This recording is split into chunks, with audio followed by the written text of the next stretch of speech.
परिचय। राधा, प्लेटफॉर्म पर भीड़ देखो। हाँ सीता, जनसंख्या कितनी चिंताजनक दर पर बढ़ रही है। तुम्हें पता है, भारत की जनसंख्या 1.2 अरब को पार कर चुकी है। हाँ, और यदि जनसंख्या का बढ़ना इसी तरह से जारी रहा तो हम हमारी सारी बुनियादी जरूरतों से वंचित रह जाएंगे। हर किसी को परिवार नियोजन के महत्व को समझना चाहिए। हाँ, किंतु इसके लिए हर किसी को जनन स्वास्थ्य और जन्म नियंत्रण का बुनियादी ज्ञान होना चाहिए। परिवार नियोजन में जनन स्वास्थ्य के ज्ञान की क्या भूमिका है? अच्छा, आओ मैं तुम्हें जनसंख्या विस्फोट को रोकने में जनन स्वास्थ्य और इसके महत्व की जानकारी के बारे में विस्तार से बताऊंगी। उद्देश्य: इस पाठ के अंत में आप निम्न करने में सक्षम हो जाएंगे: विभिन्न जनन समस्याओं और कार्यनीतियों की पहचान करना, जनसंख्या विस्फोट के कारणों को समझना, जन्म नियंत्रण की विधियों की पहचान करना, MRT को समझना, यौन संचारित संक्रमित रोगों की जानकारी प्राप्त करना, बंध्यता के कारणों को समझना। जनन स्वास्थ्य। जनन स्वास्थ्य न केवल जनन रोग या अशक्तता से मुक्ति की, बल्कि संपूर्ण शारीरिक, मानसिक और समाज कल्याण की एक अवस्था है। जनन स्वास्थ्य का सरोकार जीवन की सभी अवस्थाओं में जनन प्रक्रियाओं, कार्यों और प्रणाली से है। जनन स्वास्थ्य समस्याएं। जनन स्वास्थ्य की मुख्य समस्याओं में शामिल हैं अनैच्छिक संगर्भताएं यानी गर्भधारण, मातृ मृत्यु और अक्षमताएं, यौन संचारित यानी संक्रमित रोग, बंध्यता यानी बांझपन, किशोर अवस्था की जनन स्वास्थ्य समस्याएं। जनन स्वास्थ्य कार्यनीतियां। संपूर्ण जनन स्वास्थ्य के लक्ष्य की प्राप्ति हेतु एक राष्ट्र स्तरीय रणनीति का अनुसरण किया जाता है। इसमें विभिन्न कार्यक्रम शामिल हैं, जैसे परिवार नियोजन कार्यक्रम 1951, जनन एवं बाल स्वास्थ्य सेवा कार्यक्रम, विद्यालयों में यौन शिक्षा प्रावधान, स्वच्छ यौन क्रियाओं और यौन संचारित यानी संक्रमित रोगों की जानकारी का प्रबंध, लोगों को जन्म नियंत्रण के विकल्पों, स्तनपान के महत्व आदि की शिक्षा, उल्पवेधन यानी इम्यूनोसेंटेसिस पर वैधानिक प्रतिबंध। जनसंख्या विस्फोट। जनसंख्या विस्फोट के कारण व्यापक स्वास्थ्य सुविधाएं, बेहतर जीवन दशाएं, मातृ मृत्यु दर में कमी। मातृ मृत्यु दर प्रसवावस्था के दौरान 1 वर्ष में होने वाली मातृ मृत्यु की संख्या तथा उसी वर्ष में जन्मे जीवित बच्चों की संख्या का अनुपात है। शिशु मृत्यु दर में कमी। शिशु मृत्यु दर 1 वर्ष के अंदर मरने वाले बच्चों की संख्या को उस वर्ष जन्मे जीवित बच्चों की संख्या से विभाजित करने को दर्शाता है। मृत्यु दर में कमी समय की एक निश्चित अवधि के दौरान एक निश्चित क्षेत्र की जनसंख्या में होने वाली मृत्यु का अनुपात है। सामान्यतः प्रतिवर्ष 1000 लोगों में से होने वाली मृत्यु की संख्या के रूप में इसकी गणना की जा सकती है।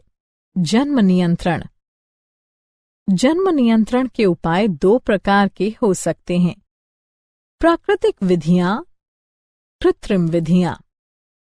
राष्ट्र स्तर पर जन्म नियंत्रण के विभिन्न कार्यक्रम शुरू किए गए हैं, जैसे विवाह की वैधानिक आयु बढ़ाकर स्त्रियों के लिए 18 वर्ष और पुरुषों के लिए 21 वर्ष करना, दंपतियों को छोटे परिवार के लिए प्रोत्साहन, हम दो हमारे दो को बढ़ावा, जन्म नियंत्रण की प्राकृतिक विधियां। प्राकृतिक विधियां डिंब एवं शुक्राणु के मिलने की संभावनाओं के परिहार के सिद्धांत पर कार्य करती हैं। वे इस प्रकार हो सकती हैं: आवधिक संयम। इस विधि में दंपति आवर्त चक्र से 10 से 17 दिनों तक, जिसके दौरान डिंबोत्सर्जन की संभावना रहती है, संभोग से परहेज करते हैं। बाह्य स्खलन या अंतरित मैथुन। इस विधि में वीर्यसेचन से बचने के लिए पुरुष साथी स्खलन से ठीक पहले योनि से अपना लिंग बाहर निकाल लेते हैं। स्तन्यकालीन अनावर्त। इसका तात्पर्य उस अवधि से है जिसके दौरान माँ बच्चे को स्तनपान कराना जारी रखती है और इस दौरान गर्भधारण की आवधिक संभावनाएं प्रायः नगण्य रहती हैं। जन्म नियंत्रण की कृत्रिम विधियां। रोध विधि। रोधक साधनों के माध्यम से अंडाणु और शुक्राणु को भौतिक रूप से मिलने से रोका जाता है। उदाहरण, कंडोम।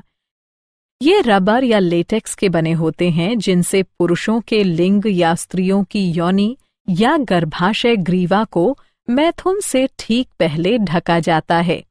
इसके फलस्वरूप स्त्री के जनन मार्ग में शुक्राणु का प्रवेश नहीं हो पाता है। डायाफ्राम यानी तनुपट, गर्भाशय ग्रीवा टोपी। वॉल्ट, अंतःगर्भाशयी युक्तियां। ये युक्तियां विशेषज्ञों द्वारा योनि मार्ग से गर्भाशय में लगाई जाती हैं। ये शुक्राणुओं की भक्षकाणु क्रिया यानी फैगोसाइटोसिस बढ़ा देती है, जिससे शुक्राणुओं की गतिशीलता तथा निषेचन क्षमता कम हो जाती है। गर्भनिरोधक गोली। प्रोजेस्टेरॉन अथवा प्रोजेस्टोजन एस्ट्रोजन के सम्मिश्रण की छोटी खुराकों के रूप में उपलब्ध। ये गोलियां आर्तव काल यानी 7 दिन की अवधि को छोड़कर रोज ली जा सकती है। ये अंडोत्सर्जन और रोपण को संदमित करती हैं। टीके के रूप में गर्भनिरोधक। प्रोजेस्टोजन अकेले या फिर एस्ट्रोजन के साथ सम्मिश्रण में टीके या त्वचा के नीचे अंतरोप यानी इम्प्लांट के रूप में दिए जाते हैं। शल्यक्रिया विधियां। इन्हें बंध्याकरण भी कहा जाता है। ये विधियां गर्भधान से बचाव की अवधि विधियां यानी टर्मिनल मेथड्स हैं। ये 2 प्रकार की होती हैं। शुक्रवाहक यानी उच्छेदन, वैसेक्टोमी। इसमें शुक्रवाहकों के एक छोटे भाग को हटा दिया जाता है। नलिका उच्छेदन। इसमें डिंब वाहिनी के एक छोटे भाग को हटा दिया जाता है। सगर्भता का चिकित्सीय समापन। गर्भावस्था पूर्ण होने से पहले जानबूझकर या स्वैच्छिक रूप से गर्भ के समापन को चिकित्सीय सगर्भता समापन या प्रेरित गर्भपात कहा जाता है। भारत सरकार ने चिकित्सीय सगर्भता समापन के दुरुपयोग को रोकने हेतु इसे कुछ सख्त शर्तों के साथ 1971 ईस्वी में कानूनी स्वीकृति प्रदान कर दी थी। सगर्भता की पहली तिमाही अर्थात 12 सप्ताह की अवधि के दौरान यौन संचारित रोग। सहवास जन्य रोगों या संक्रमणों को सामूहिक रूप से यौन संचारित रोग कहा जाता है। सुजाक, उपदंश यानी सिफिलिस, जननिक परिसर्प, क्लेमिडियता यानी क्लेमिडियासिस, लैंगिक मस्से, ट्राइकोमोनसता यानी ट्राइकोमोनियासिस, यकृत शोथ बी और एड्स। संचरण की विधि। रक्ताधान, असुरक्षित सहवास, संक्रमित सुइयों और शल्य उपकरणों का साझा प्रयोग, संक्रमित मां से बच्चों को। यौन क्षेत्रों में लक्षण: खुजली, तरल पदार्थ का स्राव, दर्द, सूजन, जटिलताएं यानी समस्याएं, श्रोणि शोथज रोग, गर्भपात, मृत शिशु जन्म, अस्थानिक सगर्भता, बंध्यता, जनन क्षेत्र में कैंसर। रोकथाम: अनजान व्यक्ति या बहुत से व्यक्तियों के साथ यौन संबंध से बचें। सहवास के दौरान हमेशा कंडोम का उपयोग करें। संदेह की स्थिति में आरंभिक जांच और संपूर्ण चिकित्सा से समस्याओं से बचाव हो सकता है। बंध्यता। बंध्यता से तात्पर्य असुरक्षित सहवास के बावजूद संतानोत्पत्ति की असमर्थता से है। बांझ दंपतियों को संतानोत्पत्ति के योग्य बनाने की विभिन्न विधियां सहायक जनन प्रौद्योगिकी कहलाती हैं। ये हैं पात्र निषेचन, इन विट्रो फर्टिलाइजेशन, युग्मक अंतः डिंब वाहिका अंतरण, अंतःकोशिकीय शुक्राणु निक्षेपण यानी इंट्रा साइटोप्लाज्मिक स्पर्म इंजेक्शन, कृत्रिम वीर्यसेचन यानी आर्टिफिशियल इंसेमिनेशन ART तकनीक, पात्र निषेचन। इस विधि में प्रयोगशाला में अनुरूपी परिस्थितियों में पत्नी या दाता स्त्री के डिंब और पति या दाता पुरुष के शुक्राणु एकत्र कर उन्हें युग्मनज का निर्माण करने हेतु प्रेरित किया जाता है। फिर इन युग्मनज या भ्रूणों को डिंब वाहिनी नली या गर्भाशय में स्थानांतरित कर दिया जाता है। युग्मक अंतः डिंब वाहिनी नली स्थानांतरण। इस विधि में दाता के डिंब को दूसरी स्त्री की डिंब वाहिनी नली में स्थानांतरित कर दिया जाता है। अंतःकोशिकीय शुक्राणु निक्षेपण। इस विधि में प्रयोगशाला में एक शुक्राणु सुई के जरिए सीधे अंडाशय में निक्षेपित कर दिया जाता है। कृत्रिम वीर्यसेचन। इस तकनीक में पति या किसी स्वस्थ दाता से लिए गए शुक्राणु को कृत्रिम रूप से स्त्री की योनि अथवा गर्भाशय में डाला जाता है। क्या आप जानते हैं? Loyola university Chicago स्ट्रिच school of medicine के जनन अंतस्राव विज्ञान विभाग के निदेशक के अनुसार शुक्राणु पर लैपटॉप कंप्यूटरों से उत्पन्न ताप का नकारात्मक प्रभाव पड़ सकता है।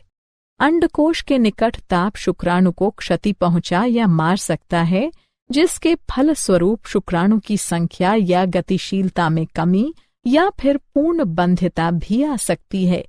इसलिए शुक्राणु को क्षति से बचाव हेतु लैपटॉप को हमेशा मेज पर रखना चाहिए। सारांश। आइए हमने जो कुछ सीखा है उसे संक्षेप में दोहराएं। जनन स्वास्थ्य का तात्पर्य जनन की सभी अवस्थाओं अर्थात शारीरिक, भावनात्मक, व्यावहारिक और सामाजिक पहलुओं के कल्याण से है।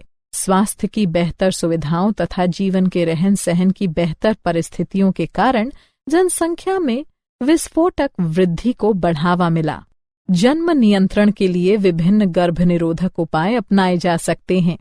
चिकित्सीय सगर्भता समापन आमतौर पर बलात्कारों, संयोगिक सहवास आदि के कारण होने वाली अनचाही सगर्भता से छुटकारा दिलाने हेतु किया जाता है। वहीं MTP की यह क्रिया उस स्थिति में भी की जा सकती है जब गर्भावस्था का जारी रहना मां या भ्रूण अथवा दोनों के लिए हानिकारक अथवा घातक हो। सहवास के कारण संचारित होने वाले रोग या संक्रमण यौन संचारित रोग यानी STD कहलाते हैं। 2 वर्षों तक बिना किसी सुरक्षा के सहवास के बाद भी गर्भाधान अथवा संतानोत्पत्ति न हो पाने की स्थिति बंध्यता कहलाती है।